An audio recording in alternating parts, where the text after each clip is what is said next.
Well, the stage now is set for President Trump to make his second appointment to the Supreme Court. And whatever you thought about the battleground in this year's midterm elections, all of it really changed when the man known as the court's swing vote, Justice Anthony Kennedy, announced his retirement.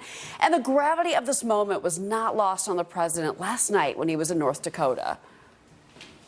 Justice Kennedy's retirement makes the issue of Senate control one of the vital issues of our time, the most important thing we can do. Democrats want judges who will rewrite the Constitution any way they want to do it. Let's bring in right now Jessie Duff of the London Center for Policy Research and Democratic strategist John Summers. Good morning, guys. Good morning. Jessie, I want you to listen to what the Democrats are already saying about this pick, and in particular how Mitch McConnell is going to handle the confirmation process. Listen. We are 4 months out from an election that determines control of the Senate. It's just absolutely hypocrisy for the majority leader to move forward on a vote now when he wasn't willing to move forward on a vote ahead of the 2016 election. Bad timing, Jessie? Well, obviously, the Democrats are in a panic mode because they realize what this means to the Supreme Court, that if we get a judicial nominee during this presidency, they're going to potentially lose a lot of the favor that they have presently seen.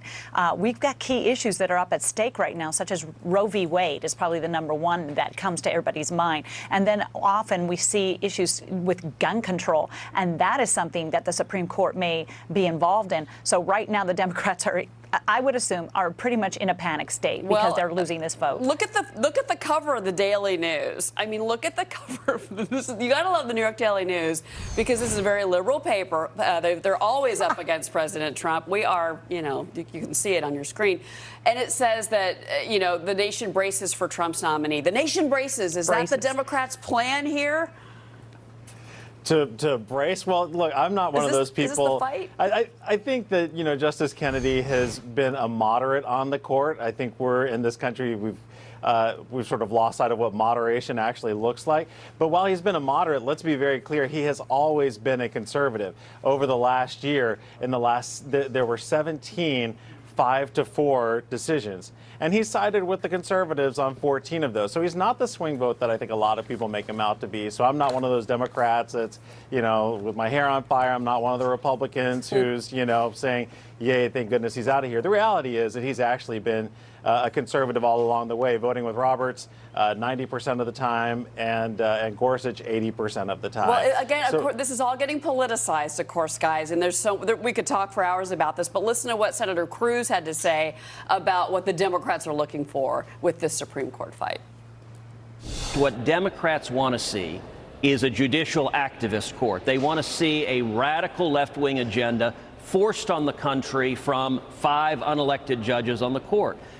From my perspective, I don't want to see a conservative court. I don't want to see a court that is mandating conservative policy outcomes. I think the place to fight for conservative policy outcomes is where I serve now, the United States Senate. It's interesting, Jessie, because Senator Cruz actually sounded like he was almost in the middle when it comes to leave the Supreme Court alone, let it be issues-based. And that's what Justice Kennedy was known for, Jessie. He was issues-based. This wasn't an activist judge that's retiring right now. Well, and that's why conservatives are celebrating, because we know that a nominee won't be an activist judge. We know that a nominee will follow the Constitution. We want fair and just laws. And that's something all Americans should be able to celebrate. We don't want somebody that's going to come in and decide to make sweeping decisions and call the Constitution a living document and have it sway and bend the way they want it to go for the issue that they feel passionate about. I think that it's going to be tough to get someone through, though, because we know that the Democrats will try to block whatever comes up. John, quick last word. Do you think there's going to be any swings in the Senate on the Democrat side that could go conservative, considering that we do have the midterms coming up?